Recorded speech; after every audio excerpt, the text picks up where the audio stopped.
Bienvenidos a su programa Joyas Eternas de Iglesia Ven Señor Jesús. El día de ayer estuvimos hablando acerca de la presencia de Dios, del lugar santísimo.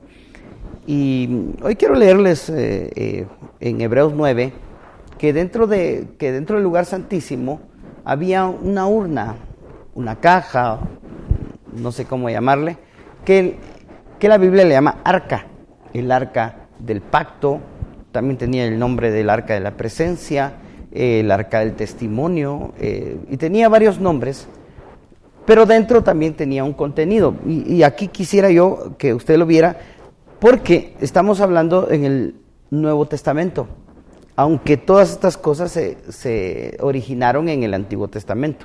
O sea, es algo que nos está enseñando muchas cosas en figuras. En Hebreos 9:4 dice... el cual tenía un incensario de oro y el arca del pacto cubierta de oro por todas partes, en la que estaba una urna de oro que contenía el maná, la vara de Aarón que reverdeció y las tablas de la ley. Pastor, ¿puede hablarnos algo acerca de esta arca y de lo que tenía dentro? ¿Qué significan esas cosas que tenían adentro? Bueno, solamente, hermano, recordar lo que estábamos platicando el día de ayer, de que esta arca del pacto estaba metida en el lugar que se llama lugar santísimo. El lugar santísimo era el lugar donde Dios había reservado para tener un encuentro únicamente con el sumo sacerdote, y que fuese el sumo sacerdote el que saliera a revelar, a platicar, a predicar, a ser el testigo ocular de lo que estaba viendo en ese lugar santísimo. Entonces, cuando el sumo sacerdote llegaba a ese lugar, primero, la forma de ingresar al lugar santísimo era una forma muy peculiar, porque el lugar santísimo estaba dividido del lugar santo por un velo que era muy grueso. Era grueso para que precisamente la luz que emanaba el candelero no pasara al lugar santísimo. Entonces, como no había puerta y ese velo no tenía un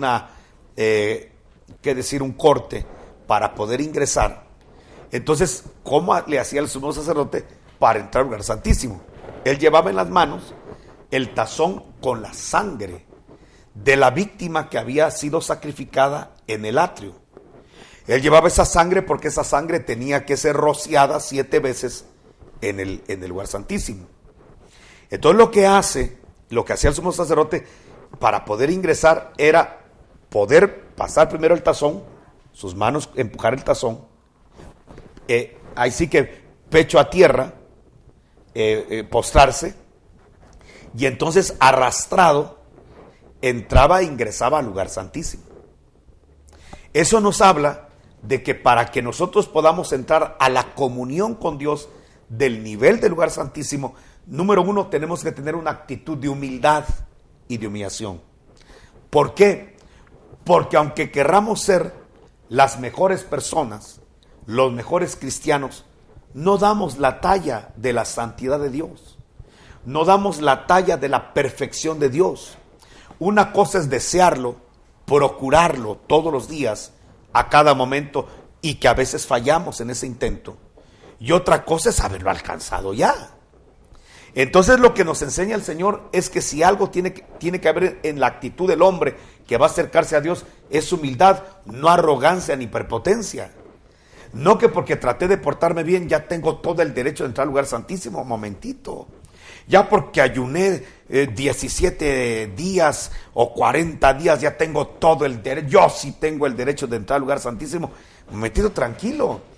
Todos los que entramos al lugar santísimo, hayamos ayunado 40,000 años o no, hayamos hecho buenas obras o no, todos tenemos que entrar arrastrados, es decir, humillados, con una actitud del corazón contrita y humillada. La Biblia es muy clara en decir que un corazón contrito y un corazón humillado es el que Dios jamás desprecia. La Biblia dice que el que se humilla es el que Dios levanta. Si vamos a estar ante la presencia de un Dios que es santo, y lo es, si vamos a estar delante de la presencia de un Dios todopoderoso, que lo es, tenemos que aprender a tener deferencia. Si a veces para hablar con un alto dignatario usamos tonos adecuados de deferencia, de humildad, porque reconocemos la dignidad que ha obtenido, el rango que tiene. Si un hijo para hablarle a un padre tiene que hablarle con respeto, con deferencia. Si un yerno o una nuera para hablarle a sus suegros tiene que usar ciertos tonos de deferencia. Si un empleado delante de su jefe tiene que tener cierta deferencia, ¿por qué no hacerlo delante de Dios? Entonces la forma de entrar a Dios, a su presencia, es a través de un corazón contrito y humillado, es decir, reconocer que nosotros no somos igualados, pues no tenemos la cualidad de Dios para poderle hablar de tú al tú. Tenemos que humillarnos. Por eso cuando dice que entremos al lugar santísimo, dice purifícate con agua, ten en cuenta la sangre de Cristo. Es decir, que tenemos que entrar reconociendo que somos pecadores, que somos de un material todavía defectuoso y que vamos a acercarnos delante de un Dios que es perfecto y que es santo. Algo así nos enseñó el Señor cuando Él creó un lugar santísimo en los días de Moisés. Acuérdese que en los días de Moisés, cuando es llamado en el desierto, no había un templo, no había un tabernáculo. Entonces, cuando no hay templo ni tabernáculo, Dios se manifiesta donde se le da la gana. Bueno, aún hubiera o no, Dios siempre hace lo que quiere porque es soberano. Claro. Pero vamos a que nos enseña que Moisés está pastando sus ovejas en un lugar donde está acostumbrado a ir, un lugar común, vamos a decirlo de esta manera. Pero a Dios se le ocurre llegar a ese lugar, y media vez Dios llega a un lugar, ese lugar se convierte en un lugar santísimo. Media vez está su presencia manifestada, ese lugar es un lugar santísimo. Ay, tenga paredes o no tenga paredes. Bueno, ese lugar del desierto se volvió un lugar santísimo.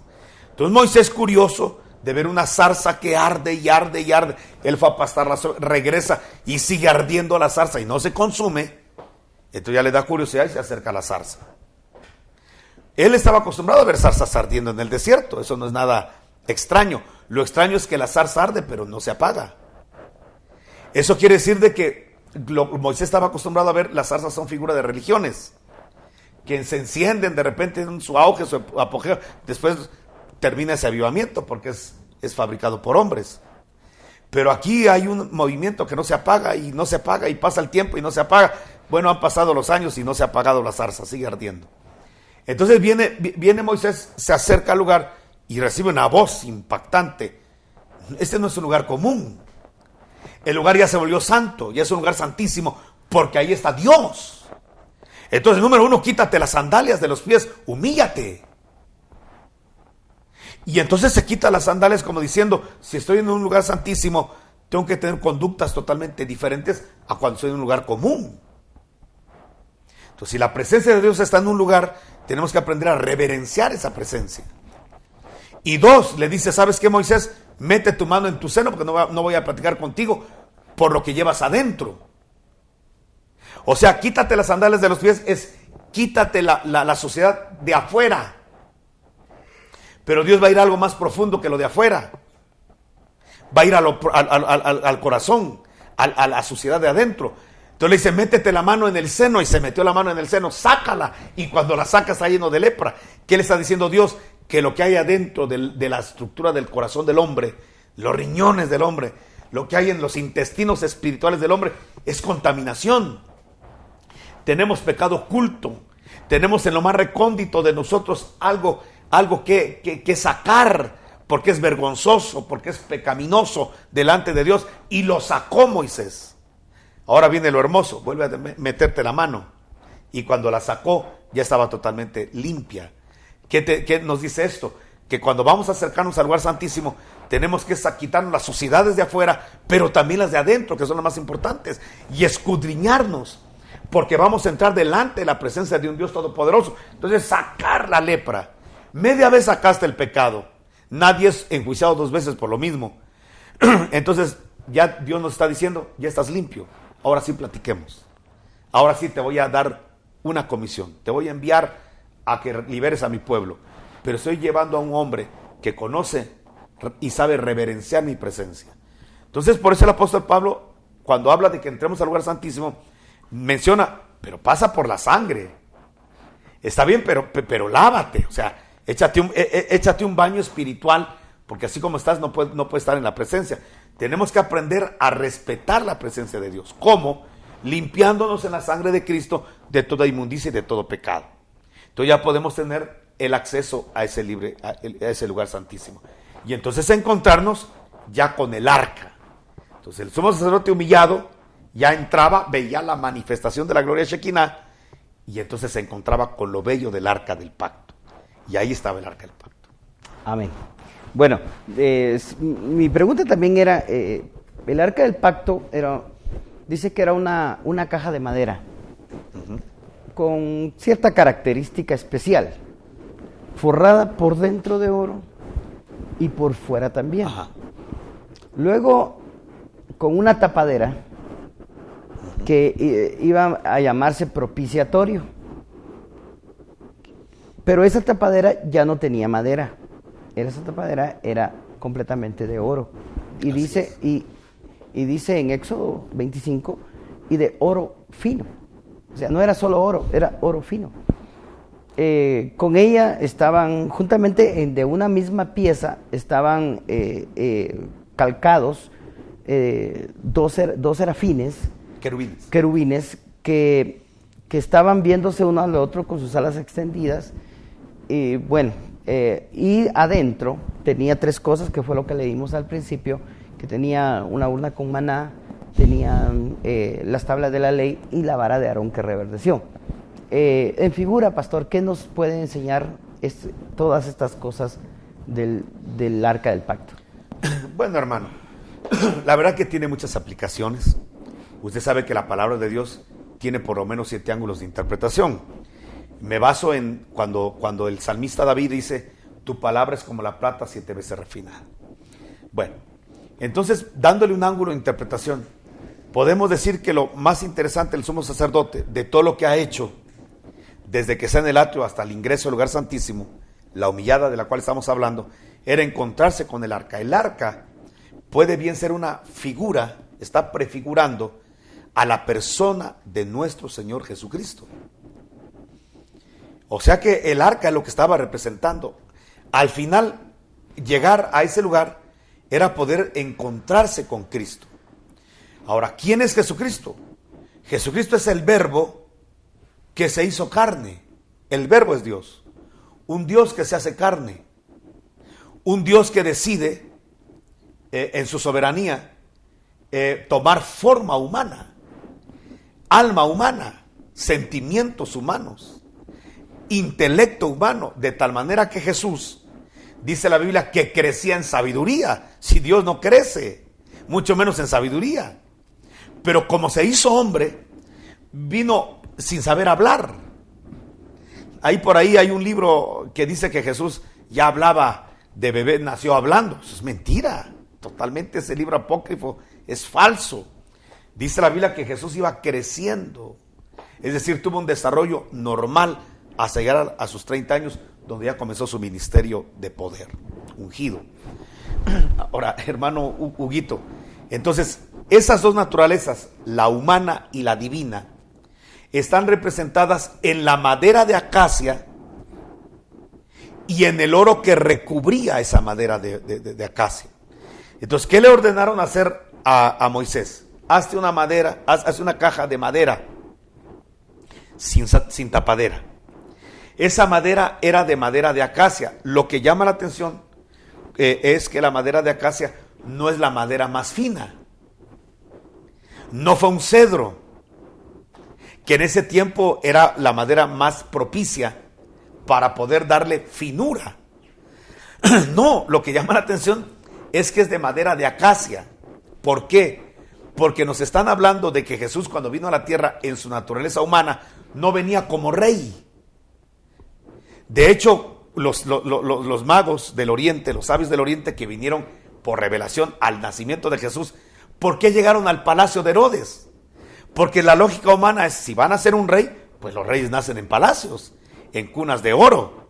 Lo impresionante es que este rey que nació, no nació en un palacio, ni nació en una cuna de oro, sino que después le revelan de que está en una casa envuelto en pañales, y en una casa que no es la casa más, la residencia más propicia para que nazca un rey. era un lugar humilde, sencillo, porque así era la casa de José y María. Entonces, cuando nos ponen la madera de acacia, ya nos estaban anunciando, sin que antes naciera Jesús, miles de años antes, de que el rey que iba a nacer, el Dios que se iba a hacer carne, que se iba a hacer hombre, iba a ser un hombre sencillo, un hombre común, el hijo de un carpintero. No iba a ser el cedro de oro, no, iba a ser una persona sencilla y humilde, tan sencilla que cuando hubo que identificar quién es Jesús, no se dijo el que se viste mejor que todos, el que tiene mejor aspecto físico que todos, el más guapo, no. Tuvo que Judas darle un beso para identificarlo, porque era tan parecido a Juan, a Andrés, a Pedro, que se pudieron llevar a Pedro, se pudieron haber llegado a Andrés, bueno, se pudieron haber llevado al otro Judas, ¿no? En vez de llevarse a Jesús. Entonces había que identificarlo con un beso para poder determinar quién es Jesús, identificarlo. Entonces la madera de acacia nos hablaba de la sencillez con la que iba a venir. Ahora hay una razón por la cual Jesús vino y se hizo pobre. La Biblia dice que él, siendo rico, se hizo pobre. O sea, que nadie vaya a pensar que Jesús es pobre. Nadie vaya a pensar que Dios vive en pobreza y que el cielo es un lugar de pobreza, donde la gente, los ángeles, andan pidiendo limosna, viendo cómo hacen para tener presupuesto y gasto para todos. No, no, no. La Biblia dice muy claro que él, siendo rico, Jesús, el verbo siendo rico, él se hizo pobre por amor a nosotros. O sea, no que Dios sea pobre. Dios es rico, se hizo pobre, pero dice por qué. Dice que él se hizo pobre para hacernos ricos a nosotros. Ahora, mucha gente ha entendido este pasaje. Dios hizo pobre para hacernos ricos, entonces van a venir millonadas de dólares. Espérate, ¿dónde era rico Jesús? En el cielo. ¿Dónde se hizo pobre? En la tierra. ¿Para qué? Para llevarnos allá. Porque todos sabemos, los que estudiamos la Escritura, que va a haber un arrebatamiento de la iglesia. Va a haber un momento en el cual la iglesia va a ser arrebatada de la tierra. En ese arrebatamiento pudo haber habido gente millonaria, gente de clase media, como gente de clase pobre. Pero que en el momento del arrebatamiento va a ser llevado a la riqueza que Dios tuvo o que Jesús tuvo antes de venir a la tierra. Entonces no malinterpretemos este pasaje, porque durante todas las generaciones de la iglesia hemos tenido clases sociales en la iglesia. Claro. Gente muy rica, muy pudiente como Abraham, bienvenidos. Como también gente muy pobre como Lázaro, también bienvenidos. Y dice el apóstol Santiago que si a la iglesia llega una persona con ropas espléndidas y joyas, dice que les demos un buen trato.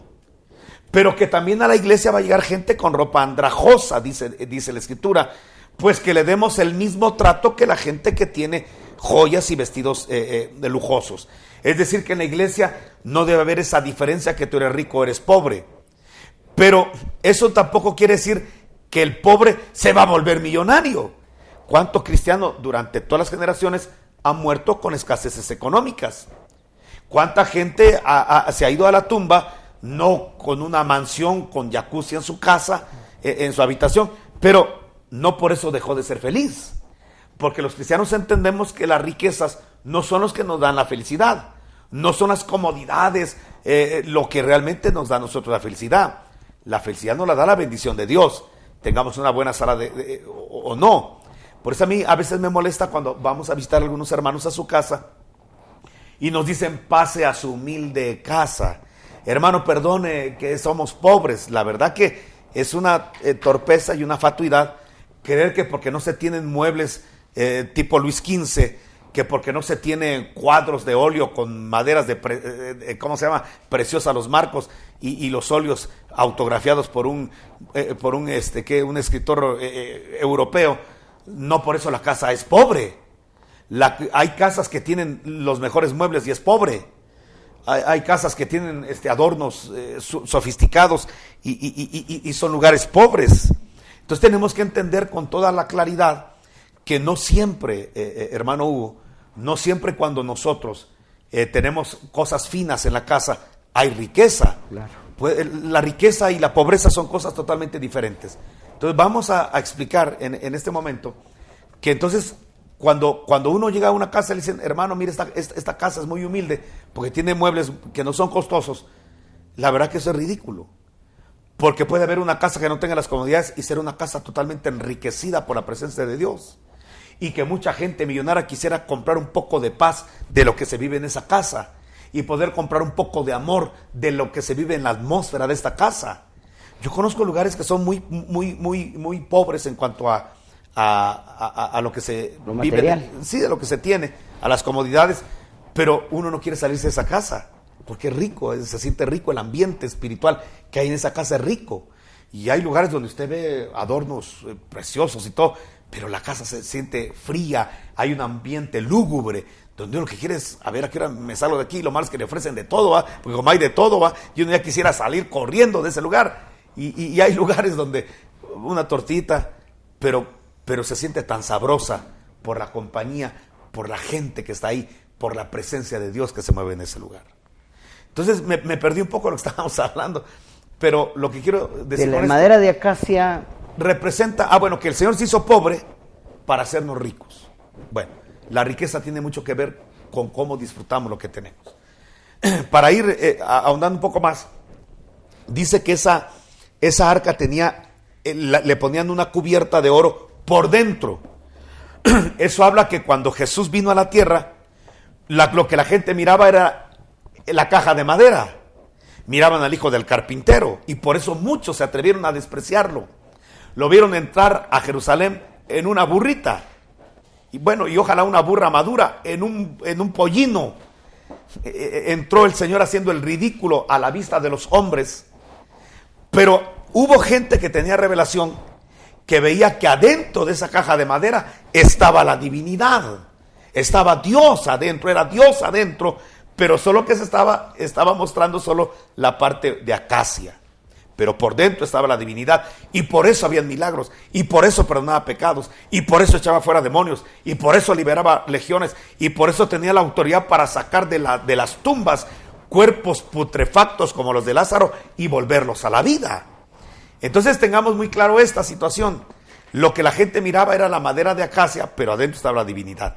Cuando Él muere y resucita, entonces le pone la divinidad por fuera. Entonces, ¿qué representa el arca del pacto? Podemos decir, porque el tiempo se nos va, que el arca de madera de la humanidad, el punto número 1, tener el oro por dentro, es la humanidad, pero adentro la divinidad. Y luego en la resurrección, y no digamos en la ascensión, ya le ponen la cubierta de oro por fuera. De tal manera que ahora el que quiera ver a Jesús no lo va a ver como un barbudo judío. Es ridículo que alguien quiera hacer una imagen de Jesucristo si ahora ya Jesús no está así. Jesús ahora está en toda su gloria, ahora ya no es un humano. Ahora el que se acerca a Jesús se va a encontrar con un Dios que tiene oro por fuera y tiene oro por dentro. Ya no se mira a la humanidad. El apóstol Pablo dijo, si alguien, hablando de Pedro, Juan, Santiago, de la gente que estaba viva en su tiempo, que había conocido a Jesús en la carne, dice, si alguien conoció a Jesús en la carne, nosotros, los que ya lo vimos resucitado, ya no lo conocemos así. Ya cuando alguien dice, mire, Jesús se me apareció. ¿Y cómo se te apareció? Tenía barba. Ya, ese es un gran mentiroso, porque Jesús no es un judío. Entonces me explico.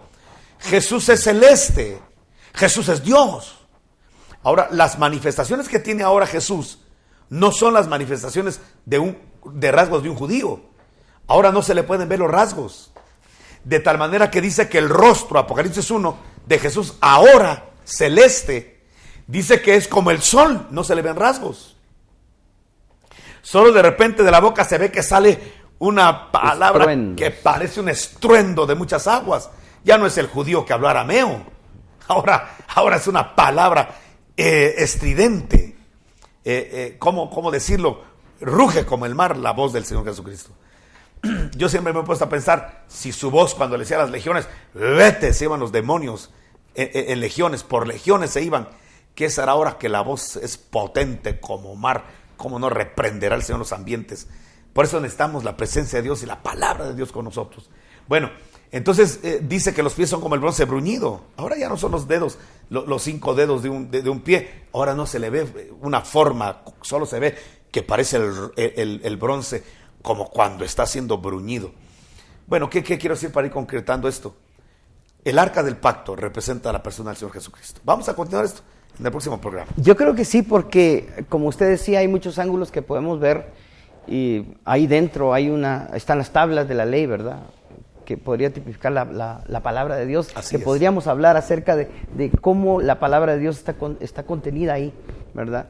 También el arca del pacto podría ser figura nuestra, pastor. También. ¿Verdad? Yo creo que de la podríamos iglesia. hablar de eso, pero yo creo que usted no debe perderse nuestro siguiente programa porque vamos a seguir hablando acerca del arca del pacto. Que Dios le bendiga.